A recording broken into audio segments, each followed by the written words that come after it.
Hi. Hi. It's I would like to thank everyone who's joining us live today with Madhuresh Kumar. And during the next hour, we're going to explore alternative career options in the social and development sector.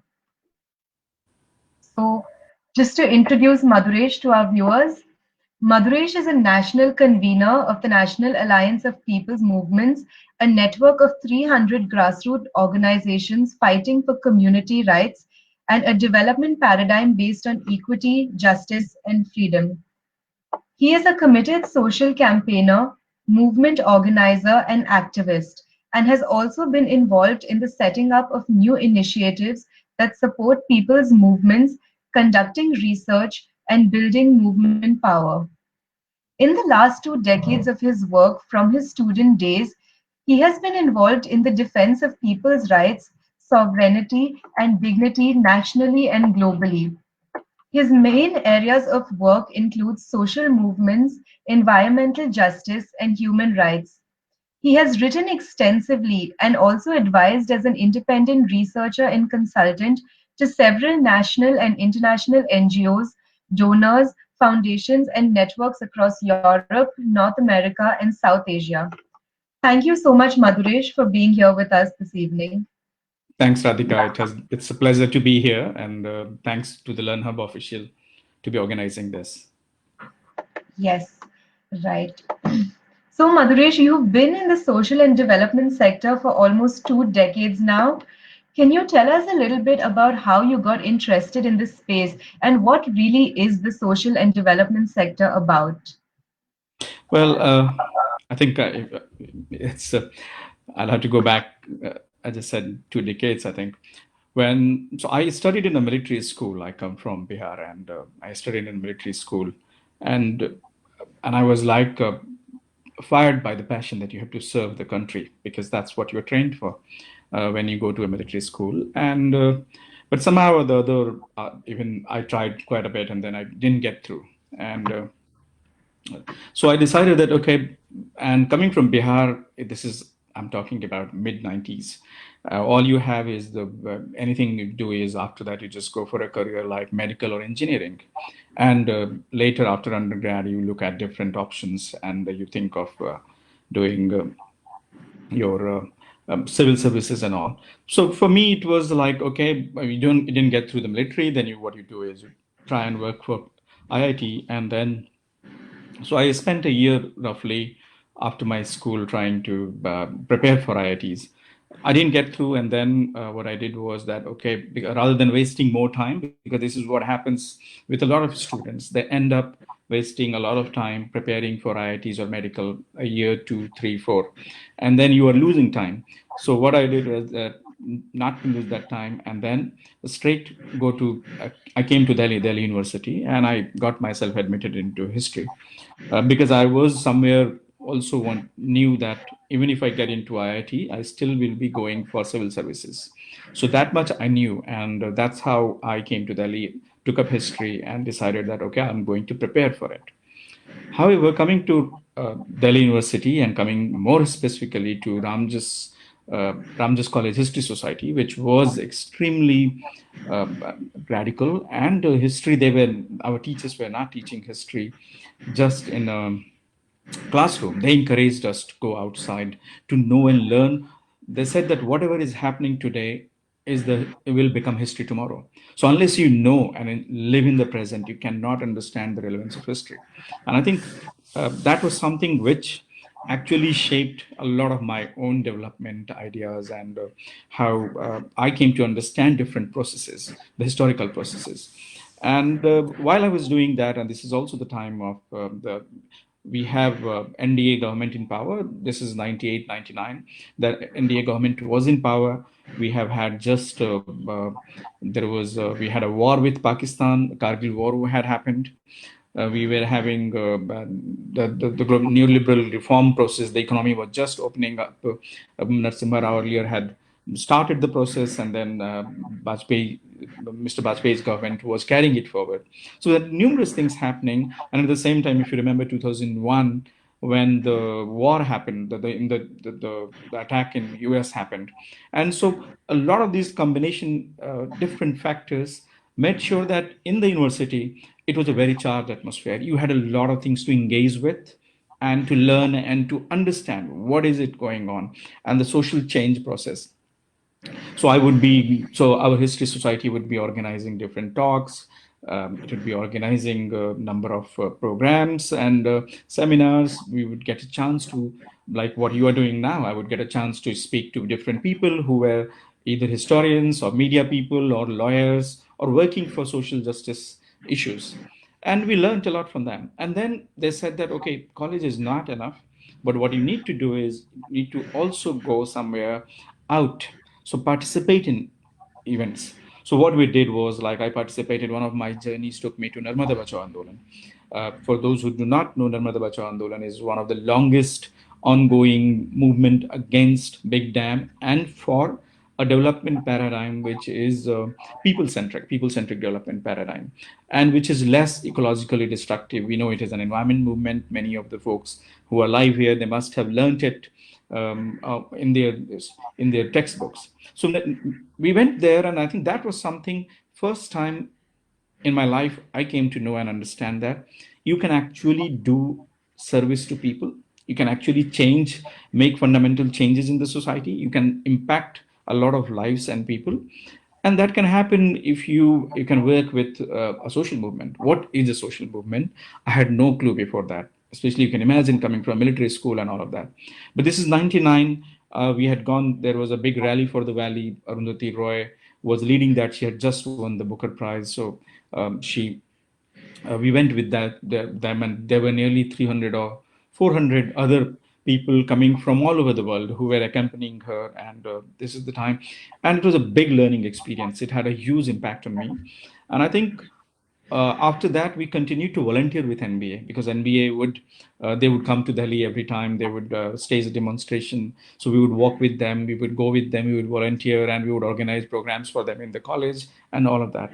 It's also the time, I think, in one of the our teachers said that, okay, why don't we go, you have these college trips. So he said, let's think of something different. So as a college trip, we decided that we'll go to Pakistan. We did not have passport, we did not have anything. And Pakistan, I know today it's very controversial. People just say Pakistan, meaning by it's something different. But it's 99. It is also again the same. It's not that Pakistan, when we mention Pakistan, people would think friendly. People won't think friendly. People would think Pakistan is an enemy country, and it's because we just had Kargil war. So it was a very charged up atmosphere. But it's still this whole notion that something which is there as unfriendly, something which is an enemy, you need to know your enemy. I think our teacher, the starting point was, you need to know your enemy. And that's how we decided to go on a trip there. We all started making our passport and everything. And then there was a coup. Pervez Musharraf came to power. And then a lot of things happened. But finally, at the end of it, but when we got our visa, and we were like some 18, 20 people who wanted to go. Initially, it was 40, but then those who could manage their passport and all, it was 20. But then as we were about to go, the Indian Airlines plane was hijacked. And so we were like, okay, now you cannot go because it's just it's not going to work out. But then what happened is that the plane got released, and they said, no, you can still come. So then 13 of us, only boys, because the parents, many of the people's students parents said that you cannot come. So you cannot go to Pakistan because of heightened tension, and everything. Still we went there, and I think that was something which helped us realize all your myths were broken when you went to Pakistan. Like, it was a friendly country. Anywhere and wherever we would meet by people, we were welcomed as like royal guests. We will get discounts in the shops. Everybody would be willing to feed us. You take a auto or a taxi, and they will say, no, no, no, don't. We are not going to charge our mehman. You are our mehman. Aap hamare mehman hain. So we had a very different experience. I must acknowledge. We came back, we wrote about it, and then our college was so impressed because it brought in immediate media attention. So we were interviewed, and a lot of things happened. Then we went to different colleges of Delhi University. We talked to them, shared our experience, and that gave a lot of them courage and in curiosity to go and travel to Pakistan. So I think in that time, between 2000 and 2001, to roughly 150 students from 10 colleges. They all went there and all happened. Why I'm saying this, I think this story is important, that in your college and the university time, when you are there, apart from reading the books, if you are already there and if you are still there, it's important to engage. So use your vacation time. Use your vacation time. Even while you are there, do not just remain online. I know it's hard nowadays. We spend a lot of time online, but still make an attempt to go out in the real world and do things. I'll give you another case in point, like what we did. This is 99, and at the same time, Coalition for Nuclear Disarmament and Peace, that was being formed. So we would go and volunteer. It's a conference, 3-day conference, which was happening. We would go and just volunteer. At the same time, at that year, the Supreme Court gave a judgment and said that a number of that a number of polluting factories have to be moved out of Delhi into the outskirts. So like what we call today Greater Noida and all. So Okhla, Timarpur, a number of these areas. From there, people were evicted. Now there was a massive unrest. There were 2 days of rioting where workers burnt Delhi DTC buses. They did all of that. And then our teacher said that, okay, this has happened now. Who are these people? Are they just workers? Is there a name to them? What is their life like? What are they doing? So then what we came up with a project idea, and we just started going and meeting different people, different workers. We went to their areas where they lived. And these are slums, bastis. They were poor. Today we are faced with, as I'm speaking, India is faced with the huge migrant workers crisis. So we see them on the screen, a WhatsApp forward, a Twitter, a Facebook. But what is it like? What is their lives? Wherever we are, there are workers nearby. So to go to meet them, try and get their history. As you're listening to my life history, it's important to go and engage with them. And that gives you an idea that what it is. So that's what we did. And when we started going and learning, so it was a lot of learning phase what was there. To cut the story short, this 3 years was extremely powerful years, which shaped what I am today, actually, I must say. That also gave me an idea that you don't necessarily have to be a civil servant to be able to actually join to join and join to make change to people's lives, and to inform, to make a big impact in the country or whatever. Because I had seen what Medha Patkar at Narmada Bachao Andolan was doing, and how many lives she had transformed. I had met so many professors and historians or journalists or lawyers during the 3 years, that I realized the world is much beyond doctors, engineers, and civil servants. And I think that was something which was an eye-opening experience for me. After my undergrad, I decided that I not to join IAS. I didn't want to. But coming from Bihar, it's very difficult to convince your parents. And I think that's what is a big thing for parents to learn and to know that there are things beyond. So my parents, somehow or the other, because they did not understand, and I'm thankful to my parents that who were not very interfering into what you can do and you cannot do. They always said that you know the best, because my parents have not gone to college or not done, are not very much studied. So they said, you have access to teachers, you have access to friends, you know what is best for you. We are there to support you, whatever you do. But still, I think for a year, I pretended to prepare for civil services. I took admission in the coaching centers, and I did waste, I think, a year and time, and I appeared for civil services exams. As a result, I also managed. I did not, because civil services exams and the masters happen at the same time. So I chose to appear for the civil services exams and not for my masters in history, and. And I did appear. I failed. I knew that because it was just. But I also wanted to make sure that the parents tomorrow don't say that, hey, if you had appeared for, if you had tried for this, then you would have succeeded. So at least I said that I tried, I failed, and it's done. It's okay. But then after that, immediately I could not go and join and become a civil servant, or I could just go and join. Sorry, I could not just go and become an activist. Because it would mean that you do not have any income, because volunteering with Narmada Bachao Andolan full time would have meant having no income, zero income, nothing. So I was like, okay, I cannot do that. because it's a hard thing for parents to understand and to also to tell. What do you tell your neighbors? And I think these are the important consideration which anybody, a young person, has in their life, that you really have to. Your parents are always thinking, oh, what will I tell my neighbor, or if it's the society, I think, at large. So I did not have that courage, but what I did decide was that I'm going to continue to support them, as I was doing volunteering while during my college days. So I looked for work, and I looked for work as a research assistant, and I was lucky to find work where this person had actually worked with Narmada Bachao Andolan, collected a lot of documents. So I got a chance to work with that person in documenting the history of Narmada Bachao Andolan and the campaigns they had undertaken.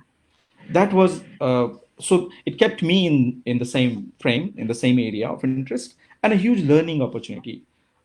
If I look back in perspective, I would say I should have finished my masters, because I was a very good student, and I did not complete my masters, even though I learned a lot and I have done a number of things. But I think if you are undertaking a course, many a times happens that people say that you are fired by something. So either you are under your undergrad or masters or doing your PhD or MPhil, you just drop out of it. I would say don't do that. Even if you're fired by whatever, complete it, because these are the important times and lessons which in retrospective will look that if you want to make a switch to a career, then these things matter. Degrees matter because people value your experience, people value your life, but I think degrees matter. So don't drop out of anything in between whatever you are doing. You may make a life for yourself, and there are many people who do, but still I would suggest don't drop out. So complete your courses, whatever you are doing. Second, I would say from there on, I went into as a research assistant. Then I worked with another organization as a research assistant. Then I founded an NGO called Indian Institute for Critical Action Center in Movement. That happened. And then slowly over a period of time, in 2009, it took me at least from 2001 till 8 years to finally feel confident that yes, I can manage on my own and be a full-time activist. So then in 2008, I quit my job. I was working there, and I quit my job, and I was 30 then. And I reached out to Medha Patkarji and said that, listen, I'm leaving my job. I've always been volunteering with you, but I want to come and work with you.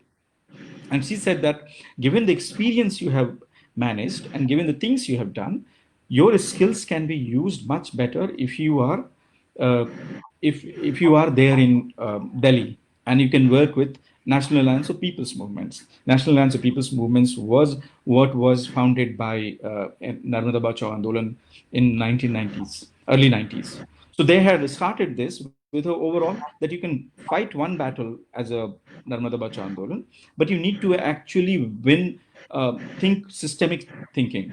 So whereby unless you change the development paradigm and all, you will not, the country will not be a better place. The inequality will still be there and all of that.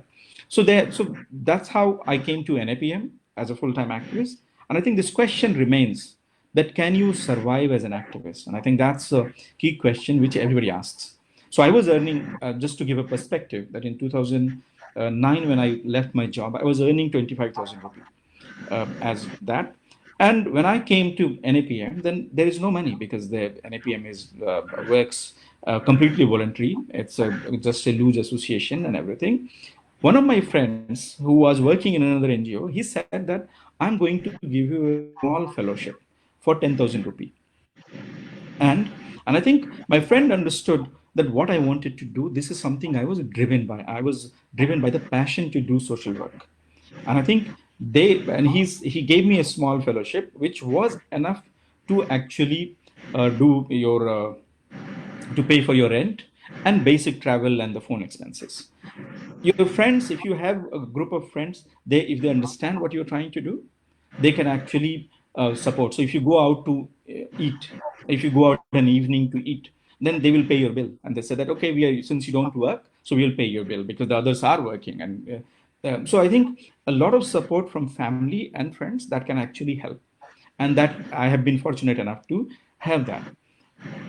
I would also say that what you start as is only the first step, which you need if you're thinking of making a career change. So whether it's coming from, if you are say you're working in corporate sector, or if you are doing, if you are an engineer, or if you are anywhere, the first step is to take that step, rather than thinking that, okay, I do not want to. Give yourself 6 months to a year. And I think anything, if you give dedicated commitment to 6 months, a year, things will happen. And that's what happened with me. That I had a fellowship, but then within a year or something, my colleagues within NAPM, they said, "How are you living? What are you doing?" And they found me another fellowship, which was giving me another 20,000 rupee. So I managed to get back what I was earning before, which helped me actually build my thing. And then also I was fortunate that because they people saw that he's a young person who is trying to do things. So Prashant Bhushan, he gave an office. He said, "Why don't you use an office which is lying empty, and why don't you use it?" So NAPM had an office in Delhi, then started because it used to be in Bombay, and the national office with me came to Delhi. So as a volunteer, I got a space to work. Then a lot of people, when I was setting up the office, people said, "Oh, you need a chair, you need a coffee machine, you need a printer, you need a computer." Many people help. So I'm saying there is no dearth of people to help around you in that ecosystem. And I think even now, anybody who's thinking of making that switch, yes, I know it's a struggle, but where is not a struggle? If you're starting as a lawyer, if you're starting as a media person, if you're starting as an engineer, and anywhere, there is that struggle period for a year. So if you're thinking of becoming an activist, social activist, then that's the thing. But I would also say that this now I'm so, and then I have done other things within at that time, because this can be extremely tiring and it can also be exhausting, because you are constantly firefighting, because you're constantly reacting to things which is going around you. So that is something which you actually can be very draining on you emotionally and physically. So what you need to do is to pursue different interests. Because of my training, I was also interested in understanding, in reading a lot and writing. So while I was doing my activism, I was also writing and I was also reading a lot. So because I had dropped out of my master's, so I knew that I had to build my skills. So I would constantly read. I would think. Um, I would engage in conversation with people who knew more than me. And so I did not stop learning. Learning is a process which you should not stop.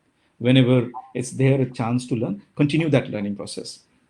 So that I did, and as a result, over a period of time, if I look back now, that then in last 10 years, I have edited several books, I have written many newspaper articles, I have done various things. I mean, but and because of your activism, media quotes, you get chance to come on travel to meet many new people, and a lot of that. My own friends who were with me in the school, and they, some of them are now MBA, or some of them are in military. They all say that they look at me and they're like, "Oh, you have done so many different things." And I think I had the freedom to do, because you are on your own. So you had the freedom to dabble into different things. And I will tell you what a life looks like. So you get up and you try and respond to the email, Facebook, and so you're doing simultaneously the kind of role you're doing. You're playing the role, you're managing the social media. So that's one role. You're also writing press releases, engaging with the main media people, so newspapers, television, and all of that. You're organizing. So what you are doing, say something happened, so you organize a demonstration, and so you are constantly reaching that. You are attending different meetings. So in a day, because of I was at NAPM, so in a day I would be dealing with right to food, right to information, then some human rights violation somewhere else, then somewhere forest rights act implement. So in a day I would be dealing with 5 6 different issues. So I had a huge exposure and a chance. I'm not saying every career or every field will give you that. Every organization depends on organization to organization, but at least still you will have a chance to go and get into different things. So I think that's something which I managed to do. So simultaneously, you are also studying, looking at policy and engaging with the law. So I was doing media work, I was doing lawyer work, I was drafting petitions, I was writing, making representations to the ministry, to the Human Rights Commission. I was also asking for donation from people. So I was also a resource mobilizer. So because you have to have because how will it work? So it will work on donation from people. So you reach out to people, you make networking, you are doing a lot of things simultaneously, you are wearing different hats, and it's a job which gave you the satisfaction. I was also writing, so I was also a writer, researcher. So a lot of different things came, and then in the night I would go to the television, because there are people as a panelist, and so I did that, quite a bit of it. But I think once you start working, you get exposure to a lot of things. This is one thing which happened with me, but it can happen, there are different things which will happen with you. So I think So it Madhurish, varies, yeah. So you've had like so much of varied experience and you've worn a lot of different hats and everything. So just taking a question from one of our viewers, Vaibhav wants to know, what would you say matters more in the social sector? Is it the degrees that you collect or the experience that you have? I think, okay, I'll take a step back and I'll decode it for you. What does social sector mean? Okay. So this is what I said is around uh, the world of social movement or the grassroots struggle, where people who are affected by certain things and who are working, who are demanding labor rights or whatever, so you work with them. So you're working as a supporter, you are working as an organizer, and you are doing that. And that's what your life is, because there, what matters is how much work you can do and using your degree, whatever you're trained as, or using your experience. And experience can happen only over a period of time. So it's not the experience which matters, experience you gather. Degrees also, degrees is only about training, that what is the training you have got. The degrees, under masters, undergrad, they do not, unfortunately they do not teach us the specifics of what is useful in a work situation. Like even if you've done engineering, your engineering degree is not of much use when you go and work actually. People who have done mechanical engineering, they are working tomorrow in the computer sciences. So it's a very different field. People vary from wherever. It's only in the medical profession that you have studied ophthalmology as a specialization and then you become an eye doctor, or in the lawyering. But in the lawyering, they teach you the basics. So take our degrees as the basics. It gives us training, critical. It trains us in some ways, critical thinking, reasoning, and those things. And I think these are things which we use.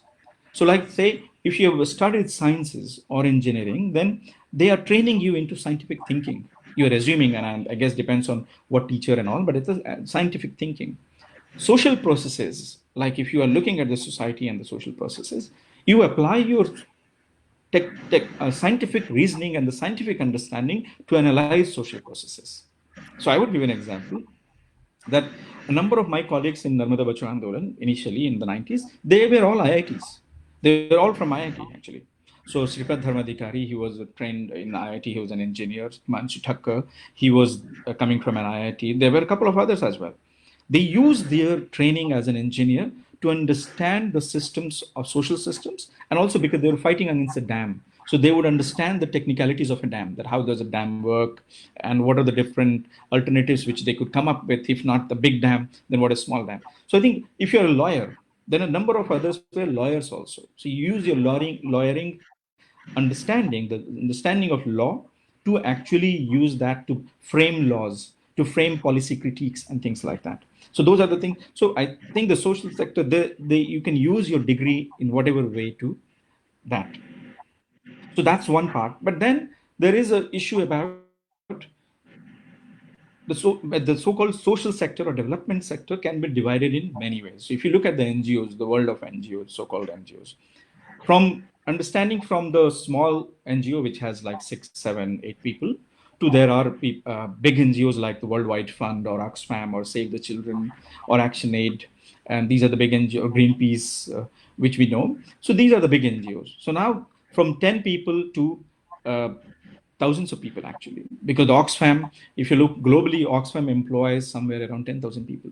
ActionAid employs a similar number of people, and those organizations have actually need of every person from every different field. So you have people coming from media background, engineering background, medicine background, even the social sciences, natural sciences, people from management, finances, all of that. So there is jobs for everybody in this sector, actually social sector. And there, so it's not that it's a very specialized sector. The way the world is today, like there are NGOs who pay you like peanuts from 10,000, 15,000 to, but there are also like salaries where like where you get paid in lakhs of rupees. Some of the salary packages are actually comparable to what the other industry are giving. So, but those are at the senior level, and depending on what kind of a skill and experience you have. So, there the question of degree or experience, their degree and experience both matter if you're looking at a senior position. So that's the thing, yeah. Right, right. We also have another question from Ansi. She wants to know that when you work for people, you might end up challenging the government or capitalists. So, in the current political scenario, how are activists holding up and staying alive? Well, I would say this question. So I think this question is not only about current political scenario. I think as an activist, what you are trying to do. So even if you have, let's say, earlier before the NDA government came to power, you had UPA in power. Was the life of an activist, and most of my activism 2009 to now. So I have spent like 10 full-time activism, 5 years in the UPA time and the 5 years in the NDA time. Now, my life was not very different actually, because in the UPA time also we were constantly mobilizing, constantly uh, challenging the government and the capitalists. So Adani, Ambani, when we say that Adani, Ambani, and others, they are the ones who are running the government, it's true even back then. Like I'll just give you, if you are following the politics, then if you can Google that the UPA time in 2009 to 14, there were three petroleum ministers changed. Who got those petroleum ministers changed? Because there was this KG Basin, there was a big, there was a in the KG Basin, Reliance and the ONGC, they were involved in gas sharing and all, and they wanted to be audit and all. So the murky politics. I'm saying the challenges are always there. It's simple. Challenges are always there because you're trying to change the status quo. You're trying to question the government. You're trying to expose the loot and the exploitation. So then you will be facing that. And how are activists holding up? You can only hold up if you build an ecosystem around you, which is taking care of your personal safety, personal concerns. You need a strong family, knowing that they will stand by you even if you get arrested. I know right now in Delhi, a number of arrests have happened. Devangana or Natasha and Safura, a number of Jamia students have been arrested and all. So the current times, yes, I think the change what is there is that now anybody can be arrested, even for things you have not done. So Kapil Mishra and others, they will remain on the street even though they can incite people, but they will be there, but you will be arrested. So I think these things can happen, but I would say that you have to build a strong support system. You should do a risk analysis, that what the kind of work you are doing, what are the risks involved in it accordingly. So for example, if you know that you can be arrested or whatever, then know your rights. Try and at least consult your lawyers and friends who are lawyers, and there are a lot of people who are there to help and say. So I think build a ecosystem around you of defense.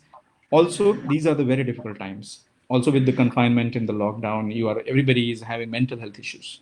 So I think it's important to also understand and take care of one's personal self.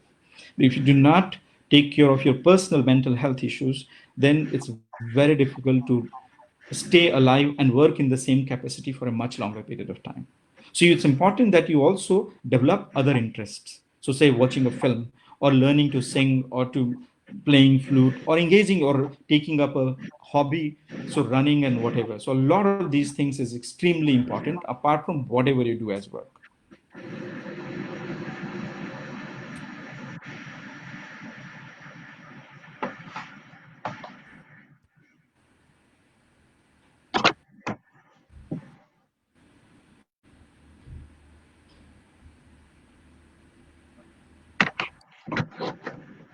Right.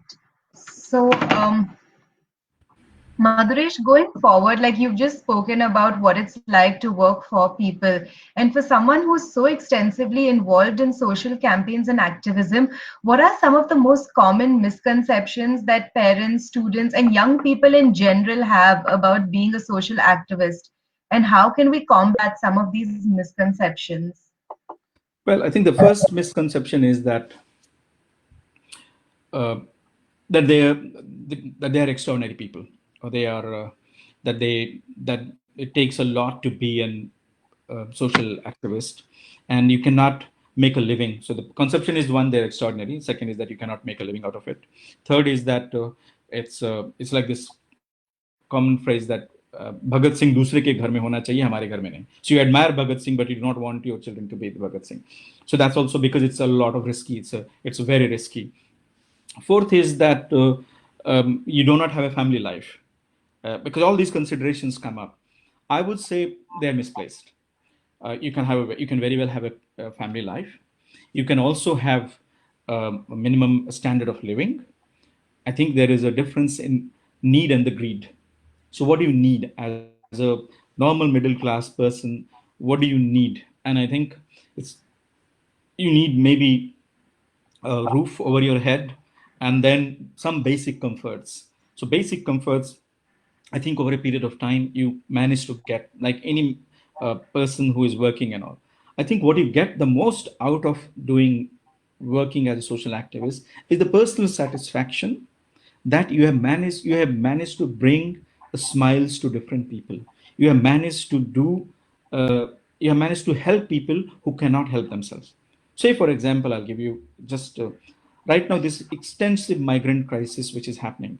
We are all disempowered by what is going on, and there is a complete lockdown. So what did my a number of my friends did? I'm not in India right now because I'm stuck somewhere else, but uh, but a number of my friends, what did they do on a daily basis, who were working in NGOs or who were as social activists, who were working and doing other things, organizing? They could not do any of this because of the lockdown. So what they did overnight, they started cooking food.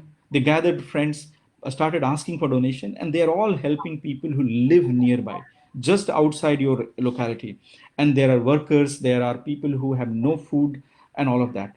So they are giving food every day. So somebody is running a workers dhaba, or somebody is preparing at home every day 100 meals, 100 packets of food, and going and distributing. What do they get out of it? They don't get anything out of it. But I think the satisfaction that the people, when they say that okay, uh, you are doing something, you're doing something useful, you are being of use to the society. It's one thing we can complain things, but I think it's the other thing to be able to actually not complain, but to start making a difference from those small steps. So it's like, okay, this is my immediate neighborhood, we can do that. Also, I would not say, and this is what I something keep telling everyone, not everybody has to be a social activist. Not everybody has to be a social activist. My simple thing is, if you are working where in whatever job you are working, if you do that with honesty and integrity, and I think that itself is also good. Say for example, the police. Everybody says that the police is bad because they engage in so many violations and all of that. But if a policeman or policewoman did their work rightly, then do you think really we will have this kind of injustices what are there? Because they are violating their own law. So that's why we have these instances of human rights violations by the police. Same way, if you are a lawyer, what is the law teaches you? Law teaches you to work for justice, the idea of justice. Now, if you really try and arrive at justice, how to achieve justice, you don't think you will have all these problems. So whosoever is doing whatever job you are into, if you can actually start working on that frame, that is something which is needed. If you're a media person, now there is Sudhir Chaudhary of G News, who is also a media person. There is Ravish, who is also a media person. I think you need to decide what you want to be. And I think there is enough role model available in the society. So whatever you're doing, not everybody has to sacrifice themselves and do become a full-time activist or go to an NGO. If you are an engineer, then how can, remember Mahatma Gandhi, I would just say that something which has always helped me, that any action you take, what is it that, how is it going to impact the last person, the अंतिम person, अंतिम व्यक्ति, उसके लिए आप क्या कर सकते हैं? And I think that is something which has always helped me understand if you are in dilemma and whatever. NCRT books always had this Gandhi's talisman at the front, at the in the beginning of the book. I don't know if it's there now, but I think that's something which keeps you as a guide. So whatever you're doing, look at that. Yeah. So, Madhuresh, you've been involved with NAPM and other social campaigns for almost 2 decades now. And also from everything that we've been discussing, there is absolutely no dearth of choices for someone to work in social space. And these choices could be like working in media, to working in marketing, to working in finance, or even in law, and the list just goes on. But what are like some of the crucial skills that a person might need to focus on, especially to have a career in this sector? Okay, I think so. If you are looking at any career, so what are these skills which you need? I think the skills are not very different from what you are. So one, having an attitude that you want to go beyond the obvious. Or if you're hardworking, then you will say, I've been given to finish, say, a task A, but you're always looking at finishing something A plus. That what value can you add to the task which has been given to you? So that's a self endeavor. So you need self-endeavor, you need self-motivation also. At least in a corporate setup, or in a setup, in a very organized setup, you need to, there's always a deadline set up by somebody else or whatever. So you are not a lot on your own. So what I think something differentiates is that you need to be really self-motivated to be able to do that. So that's one. The other thing is that you need to actually cultivate multiple interests. So look always at cross linkages. So the ability to look at the cross linkages and see that, because you are dealing with the social processes. So social processes are not linear processes.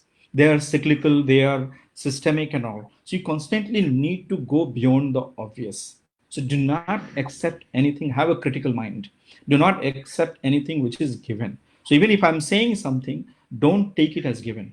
Question it, critique it, make your own opinion. That's very important. So even if you are like hearing from TV and or reading the newspaper, whatever is written, everything has a deeper meaning. Everything is being done with a purpose. So with the commercials and advertisements we watch, so which we watch and we can just accept it or just say that, okay, no, I need to go beyond it. So then you start digging up. And now that we know these times of social media, everything can be fake news and all of that. So then you need to go beyond anyway. So I think that's the skill which you need to. I would also say that, like, in networking is a very important skill. You need to really be good at networking and building your profile uh, and doing that. Apart from any skill which which you build, think of something it like, all the skills I'm doing, what I'm going to do with it. So say, for example, you are looking at building, so you are working in a campaign. Now you're dependent on somebody else to do your social media campaign.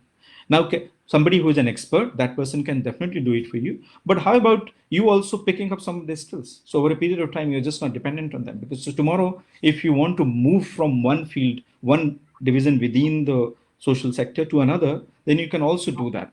So I think look for constant movement, not only just at being good at one thing. So you need to be wearing different hats. That also gives you self-satisfaction. Otherwise, what's the difference between, say, a person who is uh, working in a government job as a ticket collector? So for 60 years, for 40 years of working life, or 35 years of working life, that person is just doing the same thing. But that person, there are many people who I know who have made that job also as interesting.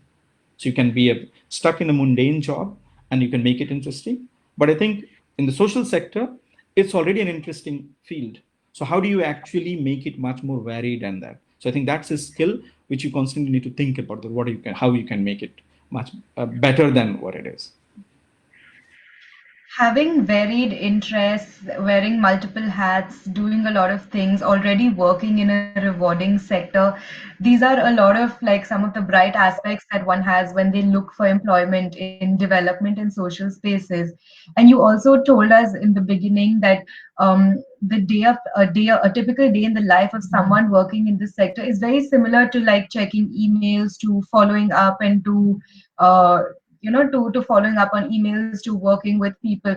But could you maybe take us through like a day in the life when social activism is like high at its peak, when there's a demonstration or something that you would have to go for? So say, for example, if you're organizing a demonstration, so how do you actually organize a demonstration?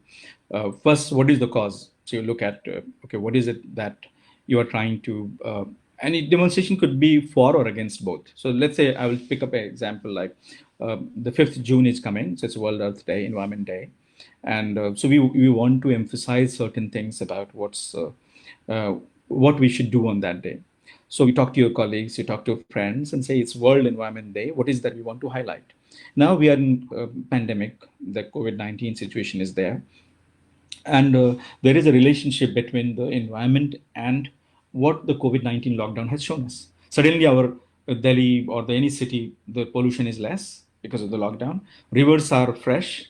So a lot of things, the government has been trying to do clean Ganga mission, but that hasn't worked. But suddenly now Ganges water quality has improved much more. Jamuna quality has improved much more. So we know that, okay, what is actually, there is a link between these two. So not to say that you need lockdown constantly, but what you need is actually that what was polluting all these things. So think of the transportation system, which was polluting the factories, or the factories were releasing untreated waste into the water. So think of the what is the overall message you want to give. So on this Earth Day, we want to give a message which is around this. So that framing of a problem, framing of an issue is important. How do you frame it? You talk to your colleagues, you think of your own, then put that down, write down a percha, you write down a leaflet about it. So the message you want to give. So that's one preparation. What are the kind of slogans you would have? So write, prepare slogans. Think about slogans around the brainstorm. Now we can do you can write your own slogans, but what if you have a constituency? So like for example, for this talk, this conversation we are having, there is what did we do? We prepared social media posts and things. We try to organize people that come. We are organizing this. So then you reach out, try and engage. Hey guys, we need to make posters. Will you be willing to volunteer? Or you do the slogans and send it to them. So give tasks to everyone because there is ownership then. So you build an ownership, you build a constituency, you start reaching out to different organizations or different individuals, so making phone calls, using social media and all of that. So you are trying to build all of that.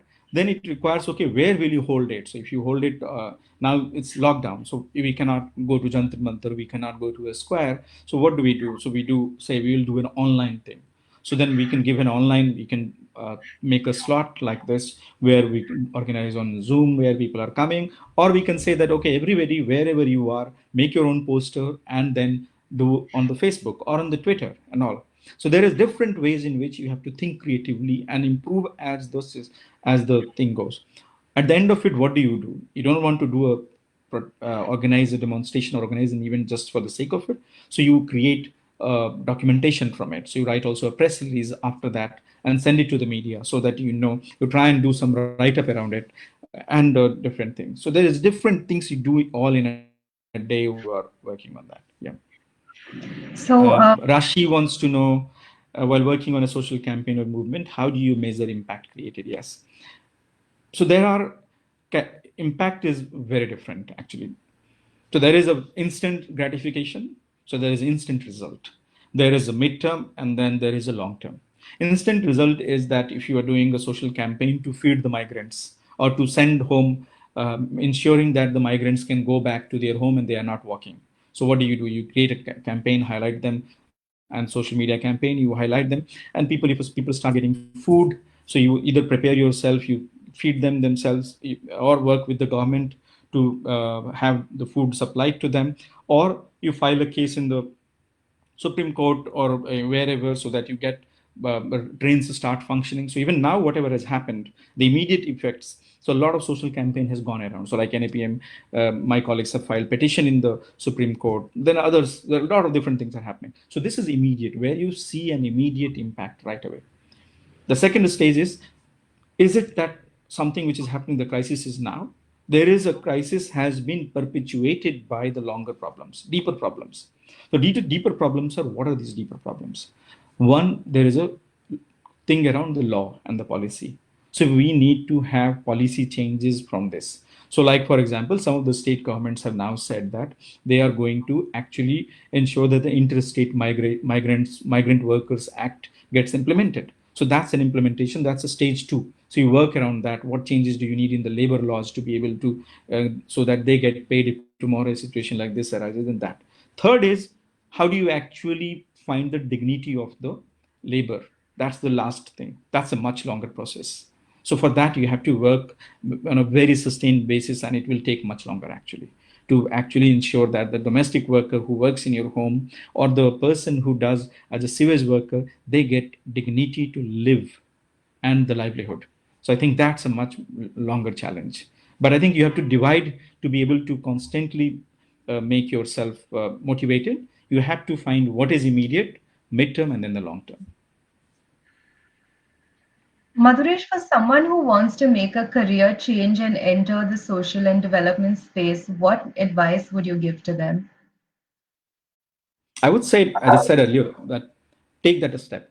Don't hold it, because we spend a lot of time sometimes just procrastinating, or just thinking that, can we do it?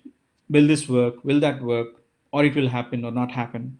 I think give yourself 6 months, set up a deadline, say that okay, 6 months or a year, that I'm taking a break for a 6 month or a year.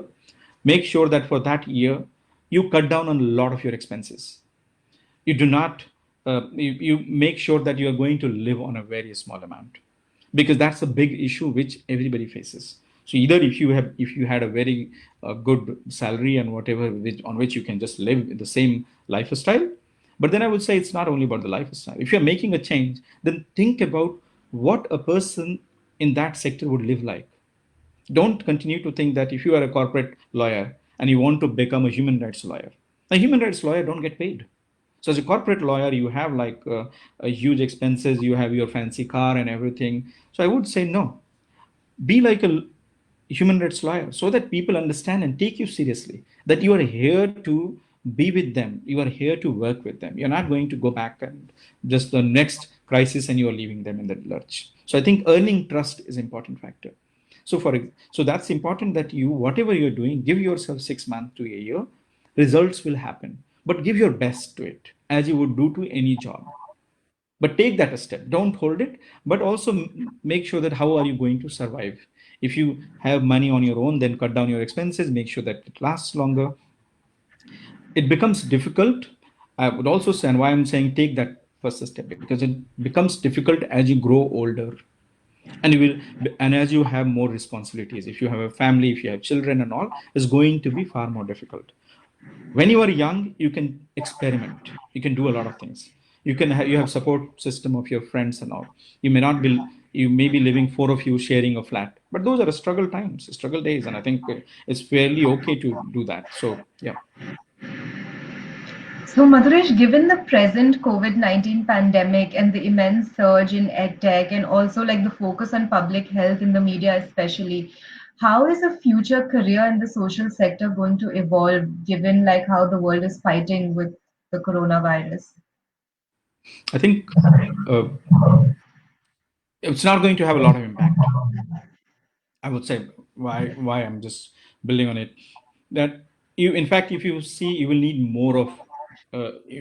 more of jobs in this sector, because it has exposed the social crisis within the system. And how do you actually mend it? So in order to mend it, you need, let's say, we all know that the mental health is a big issue, and the pandemic and the lockdown has actually aggravated it.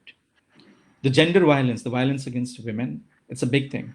The pandemic has only made it worse.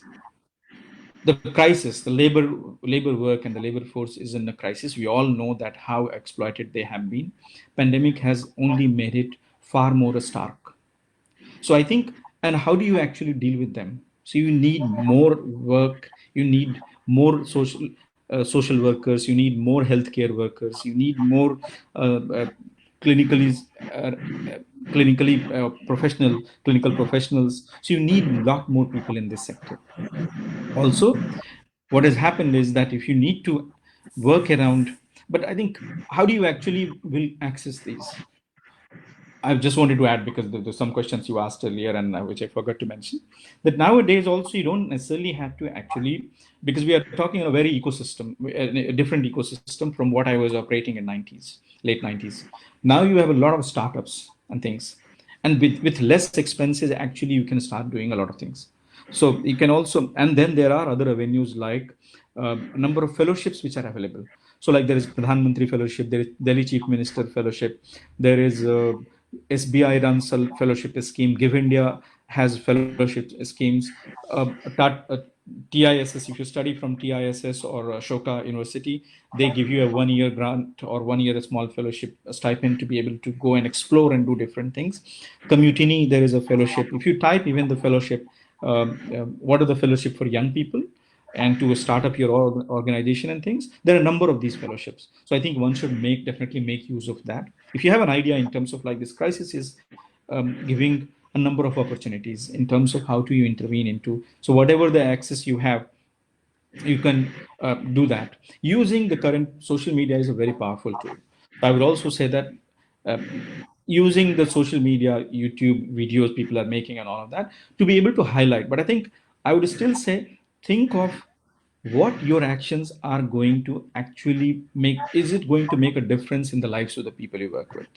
Don't just think of yourself. I think the most important thing within the social sector to look at is that it's not about you. You're talking about changing the society. Just not, if you approach it with a mindset that it's a job, then you are going to be very disappointed actually. You can make a career out of it, you can make a living out of it, but I think if the driving force should be that how can you make difference to lives of the people.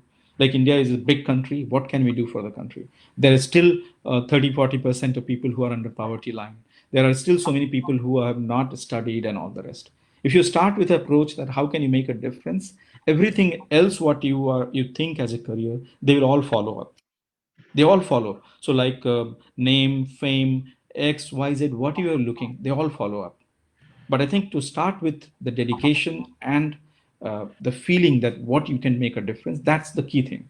If you are convinced by that zeal and that voice inside you, then you'll do much better than compared to anything else. So don't approach it just as any other career, I would say. So, Madhuresh, like from this entire conversation, like you've told us that, working in the social sector and working as an activist requires a lot of long hours and, balancing a lot of things together. And, it can involve very less pay or, in fact, no pay also. So, for all these years, how have you sort of managed to keep yourself driven? How have you managed to stay so passionate about all of this? So I would, so I remember that we would, that every year between 2007 till 2016, 17, whenever the parliament session would happen, we would be organizing demonstrations because we were fighting to repeal one law, which is Land Acquisition Act 1894. It was an old British colonial law, and which was responsible for a large number of forcible acquisition in the country from the farmers and all. And we were fighting to change it, to say that we want a different law where farmers can protect their interest and get compensation, and also think of a stop excessive amount of land acquisition and all of it. And every time you would actually, this question again linked to the visible impact. So every time you would start organizing and thinking of it, my colleagues and a number of people would ask, why do you need to do this? Because this is something which is not needed. Because it's people come to demonstrate for 1 day, 2 day. What impact does it have? Can you do anything with it? Because it's not good. And it's like a waste of time and whatever. So we'd all get very dispirited when we would lose hope because government would just not change the law. But then we would look at ourselves from this angle that 5,000 to 10,000 people are coming at Jantar Mantar on a particular day. They are traveling, say, from an interior village in Madhya Pradesh, in Uttar Pradesh, and many other places, taking the general compartment train where it is a space for 100, there are 200 people sitting, traveling 36, 40 hours. If they are willing to come all the way, because they have a hope from this country, they have a hope from this democracy, they think that their voice in this democratic setup can be heard, then who are we to say that we are not going to organize this? We are not going to do that thing for them. So I think for us, the key motivation came from the fact that from the people, that it's they who are deciding that they want to change this law and they have not given up, then how can we give up? It's plain and simple. And I think that's something which is, and that's why I keep emphasizing that you need to keep looking at them, keep seeing that if they can actually live and they can do things. I think that's the key. Because if you only look at it as a career, you'll be like, okay, 6 o'clock, I'm going home, and then I'm not motivated enough. Yeah. So, Madhuresh, just like, as a last question, do you have like a pro work-life balance tip that you want to share with any of the viewers here? I would say uh, if you have any hobby, nurture that, take it seriously. Then I know Radhika herself, she has been running and she has been doing a lot of sports. So I think that's something she's passionate about. So even that started as a hobby and then you have taken it to a very different level. So I would say if you have, apart from the work, whatever you do, and this is important in any other career, that you develop something else. So like I like watching films. So I have watched not only Bollywood films, but I have watched a number of films, historical films, and in different languages actually. So history, so watching films, so I watch a lot of historical fiction and then the documentary and all of it. And so that takes my mind off, but also I get to learn different things. So I watch even the sci-fi and all of that. So because you learn what all is going on, the films reflect a lot of the society changes and what is going on. And so you also get to know about different cultures and all. So I do that too. It helps me relax, but also it adds to my own thinking process. So I would say have a separate, whatever interests you, build on that. Yeah. Right, right, right. I don't think there are any last questions as yet, but thank you so much, Madhuresh, for taking this Thank time you. off to be with us here. And really, this was a really great and insightful session, especially to know about social campaigns and what it really means to be an activist.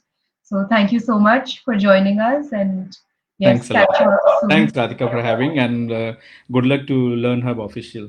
So have a great time.